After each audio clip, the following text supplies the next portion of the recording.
देश में स्वच्छ भारत अभियान का आगाज हो गया। पीएम नरेंद्र मोदी ने दिल्ली की वाल्मीकि बस्ती से इस अभियान की शुरुआत की। यहां उन्होंने सफाई कर्मचारियों के साथ मिलकर झाड़ू लगाया। वाल्मीकि बस्ती में पीएम मोदी के सफाई अभियान के साथ स्थानीय लोग भी जुड़े। यहां झाड़ू लगाने के साथ ही साथ पीएम ने कूड़ा उठाने का भी काम किया। वाल्मीकि सदन से इंडिया गेट जाते वक्त रास्ते में पड़ने वाले मंदिर मार्ग थाने में पीएम नरेंद्र मोदी आ धमके और वहां गंदगी देख के खुद ही झाड़ू लगाना शुरू कर दिया। पीएम मोदी के मंदिर मार्ग थाने आते ही पुलिस वाले फौरन हरकत में आ गए और थाना परिसर में जमा कूड़ा गंदगी साफ करने में जुट गए।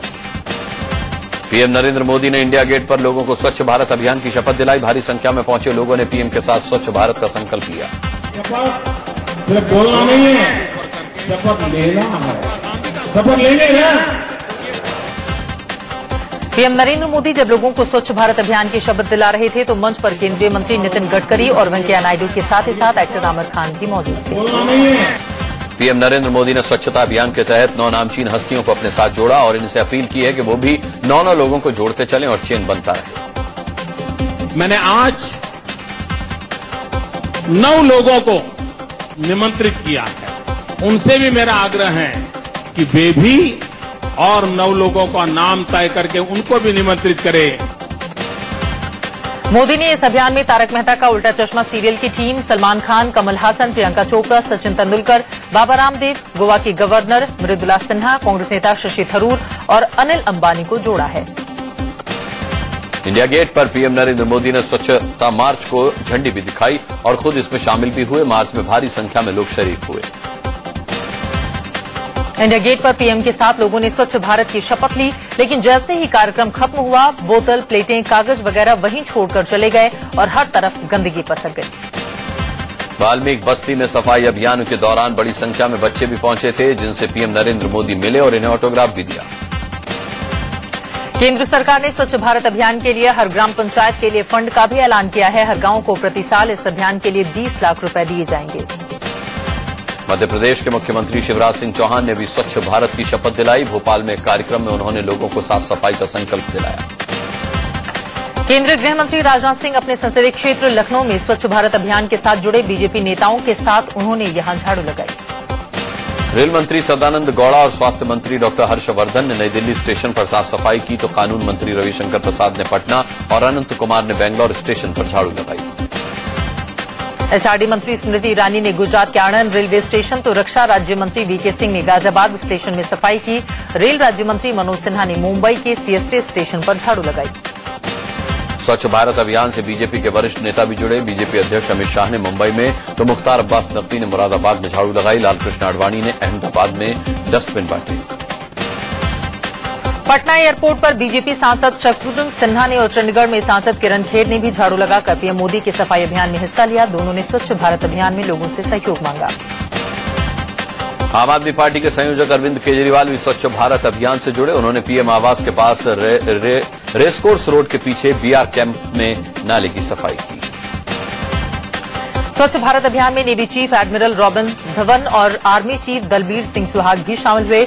धवन ने झाड़ू लगाई तो सुहाग ने जवानों को भारत को स्वच्छ रखने की शपथ दिलाई। स्वच्छ भारत अभियान का असर सीमा पार पाकिस्तान तक होता दिख रहा है। जम्मू कश्मीर के आरएसपुरा सेक्टर में बीएसएफ के जवानों ने अपनी चौकियों पर सफाई करते देख पाकिस्तानी रेंजर्स भी अपनी चौकियों की सफाई में जुट गए।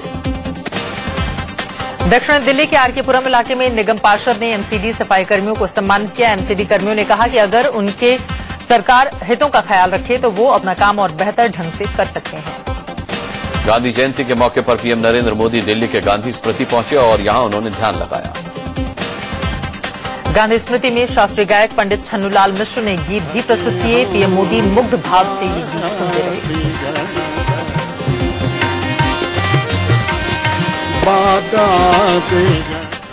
इससे पहले गांधी जयंती के मौके पर पीएम नरेंद्र मोदी सबसे पहले राजघाट जाकर उन्हें नमन किया। गांधी के समाधि स्थल पर उन्होंने फूल चढ़ाकर श्रद्धांजलि दी। बापू को नमन करने के बाद पीएम नरेंद्र मोदी पूर्व प्रधानमंत्री लाल बहादुर शास्त्री के समाधि स्थल विजय घाट पहुंचे और उन्हें श्रद्धांजलि दी। आज शास्त्री जी की भी जयंती है। राजघाट पर बापू को श्रद्धांजलि देने पूर्व प्रधानमंत्री मनमोहन सिंह भी पहुंचे। साथ ही कांग्रेस अध्यक्ष सोनिया गांधी ने राजघाट जाकर महात्मा गांधी को नमन किया। गांधी जयंती के मौके पर राजघाट में गांधी जी जैसा एक शख्स आकर्षण का केंद्र बना रहा। ये शख्स गांधी जी जैसी वेशभूषा में यहां पर आया हुआ था। 3 अक्टूबर को प्रधानमंत्री नरेंद्र मोदी रेडियो के जरिए देश को संबोधित करेंगे। इस दौरान वो अलग अलग मुद्दों पर अपने विचार देशवासियों के साथ साझा करेंगे। पीएम का यह कार्यक्रम सुबह 11 बजे होगा। सितंबर में ही पीएम ने रेडियो के जरिए लोगों से जुड़ने की बात कही थी और इसे लेकर सरकार की वेबसाइट mygov.in में अलग से फोरम भी बनाया गया है, जिसमें लोग पीएम के रेडियो कार्यक्रम की तारीफ कर रहे हैं। महाराष्ट्र विधानसभा चुनाव में किसी एक पार्टी को बहुमत मिलता नहीं दिख रहा। इंडिया न्यूज, सी वोटर्स और संडे गार्जियन के सर्वे में 63% लोगों ने माना है कि किसी पार्टी को बहुमत नहीं मिलेगा। हालांकि महाराष्ट्र चुनाव पर इंडिया न्यूज की महासर्वे में बीजेपी लीड लेती दिखाई दे रही है। आज वोटिंग होने पर बीजेपी को 93, शिवसेना को 59, कांग्रेस को 40 और एनसीपी को 47 सीटें मिलती दिख रही हैं। लोकसभा चुनाव के बाद महाराष्ट्र विधानसभा चुनाव में भी मोदी लहर चलती दिख रही है। इंडिया न्यूज के महासर्वे में 65% लोगों ने माना कि मोदी लहर चलेगी। महाराष्ट्र में एनसीपी ने चुनावी घोषणा पत्र जारी कर दिया है। पार्टी ने युवाओं को लुभाते हुए 12वीं पास छात्रों को फ्री लैपटॉप, सभी जिला स्कूलों में डिजिटल क्लासरूम और सभी कॉलेजों में वाईफाई सुविधा देने का वादा किया है। एनसीपी ने नासिक, औरंगाबाद और नागपुर में मोनो रेल चलाने, सभी जिलों में हवाई पट्टी बनाने और 27,000 ग्राम पंचायतों में सीमेंटेड सड़कें बनाने का वादा किया। एनसीपी ने अल्पसंख्यक और पिछड़ा वर्ग को लुभाने के लिए भी अहम वादे किए। इनमें अल्पसंख्यक विकास के लिए 2000 करोड़, दादर में बाबा साहब अम्बेडकर स्मारक और कोल्हापुर में शाहूजी महाराज मेमोरियल बनाने का वादा शामिल है। कांग्रेस ने भी विधानसभा चुनाव में मतदाताओं को लुभाने के लिए वादों का पिटारा आज खोल दिया। पूर्व मुख्यमंत्री पृथ्वीराज चौहान और पूर्व गृह मंत्री सुशील कुमार शिंदे की मौजूदगी में कांग्रेस ने घोषणा पत्र जारी किया। कांग्रेस ने अपने घोषणा पत्र में 12वीं पास बेरोजगारों को 2000 रोजगार भत्ता, 9वीं पास गरीब बच्चों को फ्री लैपटॉप और गरीब लड़कियों को ग्रेजुएशन तक मुफ्त शिक्षा देने का वादा किया है। कांग्रेस ने अपने घोषणा पत्र में किसानों को दिन में 8 और रात में 10 घंटे बिजली देने, किसानों को 6% की दर से लोन के साथ आम, संतरे, मौसमी और फूलों के निर्यात को बढ़ावा देने का वादा किया। कांग्रेस ने भिवंडी, सोलापुर और मालेगांव में टेक्सटाइल पार्क, भिवंडी और मालेगांव को रेल सेवा से जोड़ने और नागपुर को मुंबई की तर्ज पर विकसित करने का वादा किया है।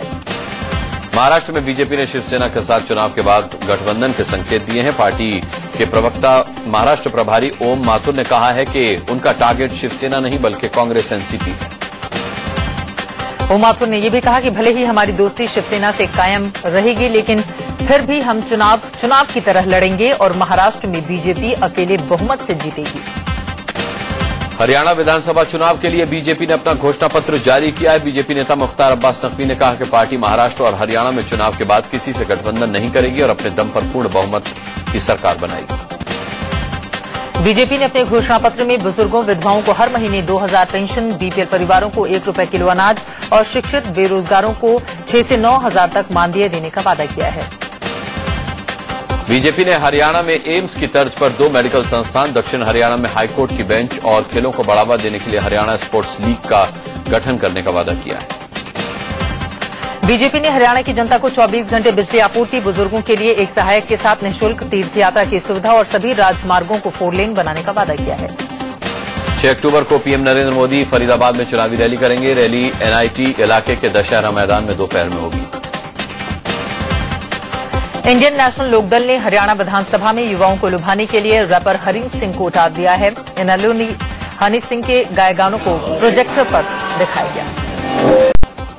एआईएडीएमके के 45 सांसदों ने अपनी पार्टी प्रमुख और तमिलनाडु की पूर्व मुख्यमंत्री जे जयललिता के लिए इंसाफ की मांग करते हुए संसद भवन परिसर में महात्मा गांधी की प्रतिमा के सामने अनशन किया।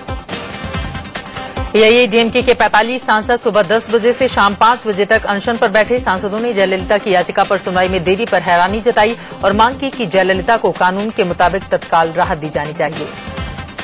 आम चुनावों में मिली हार का असर कानपुर में बीएसपी की बैठक में दिखा। पार्टी महासचिव और पूर्व स्वास्थ्य मंत्री अनंत मिश्र की मौजूदगी में पार्टी नेताओं में जमकर लात से चली। बीएसपी की बैठक में पार्टी नेताओं ने पूर्व लोकसभा प्रत्याशी सलीम अहमद पर हरिजनों को जाति सूचक गालियां देने का आरोप लगाते हुए हंगामा किया। बाद में पूर्व मंत्री ने हंगामा रोकने के लिए माफी मांगी। पीलीभीत पहुंची केंद्रीय महिला एवं बाल कल्याण मंत्री मेनका गांधी पर एक वकील ने बंद कमरे में मारपीट का आरोप लगाया है। महीने भर की शांति के बाद पाकिस्तान ने एक बार फिर से सीज फायर का उल्लंघन किया। पाक फायरिंग में 2 महिलाएं समेत 6 लोग जख्मी हो गए। मणिपुर की राजधानी इम्फाल में दुर्गा पूजा के पंडाल में जबरदस्त धमाका हुआ। धमाके में एक पुलिस कांस्टेबल की मौत हो गई। धमाका बुधवार शाम 6 बजे हुआ। थांगल बाजार में हुए इस विस्फोट के बाद वहां पर अफरा तफरी फैल गई। अभी तक किसी भी संगठन ने हमले की जिम्मेदारी नहीं ली है। पुलिस को शक है कि विस्फोट रिमोट कंट्रोल के जरिए किया गया। त्योहारों के दौरान ट्रेन से सफर करने वालों के लिए बुरे दिन आ गए हैं। ट्रेन का तत्काल टिकट महंगा हो गया है। अब तत्काल कोटे के 50% टिकटों पर सामान्य किराया लगेगा। बाकी सीटें अलग अलग स्लैब में बढ़ती हुई दरों पर दी जाएंगी। 60% के बाद जो टिकटें बचेंगी उनमें से 10-10% सीटों का किराया 20-20% बढ़ता जाएगा। दिल्ली के गोकुलपुर इलाके में घर के बाहर खेल रही 5 साल की बच्ची के अपहरण का सनसनीखेज मामला सामने आया है। सीसीटीवी में दिख रहा है एक युवक गली में खड़ा है। थोड़ी देर तक वो सीसीटीवी कैमरे की ओर देखता है और फिर बच्ची को लेकर वहां से फरार हो जाता है। दिल्ली में साउथ कैंपस इलाके में एक विवाहित महिला ने एक सीबीआई कर्मचारी समेत 3 लोगों पर ब्लैकमेल करके रेप करने का आरोप लगाया। पीड़ित के मुताबिक तीनों ने रेप की वारदात को अलग अलग अंजाम दिया और ये सिलसिला कई दिनों तक चला। मुंबई में मॉडल अर्चना पांडे सुसाइड केस में पुलिस ने मॉडल के बॉयफ्रेंड को गिरफ्तार कर लिया है। दिल्ली के साकेत इलाके में दुर्गा पूजा पंडाल में एक महिला से छेड़खानी का विरोध करने पर बदमाशों ने महिला के पति से मारपीट की। पश्चिम बंगाल के बर्डवानी में एक घर में हुए विस्फोट में 2 लोगों की मौत हो गई। बरेली में बुधवार को हुए हेलीकॉप्टर हादसे में शहीद सेना के 3 जवानों को आज श्रद्धांजलि दी गई। उत्तराखंड के देहरादून में 1 साल से नौकरी की मांग कर रहे बीएड और बीपीएड के प्रशिक्षित बेरोजगारों ने अपने खून से राष्ट्रपति और प्रधानमंत्री को पत्र लिखा। दिल्ली के चांदनी चौक के सुभाष मैदान में होने वाली रामलीला में रावण दहन के मौके पर पीएम नरेंद्र मोदी, राष्ट्रपति प्रणब मुखर्जी, पूर्व पीएम मनमोहन सिंह, सोनिया गांधी भी शिरकत करेंगे। हरियाणा के अंबाला में विश्व का सबसे ऊंचा रावण तैयार किया गया है। शिरडी में साईं बाबा का 96वां पुण्यतिथि उत्सव धूमधाम से मनाया जा रहा है। सन 1918 में बाबा का महानिर्वाण विजयादशमी के दिन हुआ था। गाजियाबाद रेलवे स्टेशन पर आज एक अनोखा नजारा देखने को मिला। यहां एक बंदर कोल्ड ड्रिंक पीता हुआ कैमरे में कैद हुआ। गाजियाबाद रेलवे स्टेशन पर बड़ी संख्या में बंदर रहते हैं जिससे यात्रियों को भारी परेशानी होती है। ऐसे ही एक यात्री से कोल्ड ड्रिंक की बोतल झपट कर ये बंदर घटाघट कोल्ड ड्रिंक पीता गया।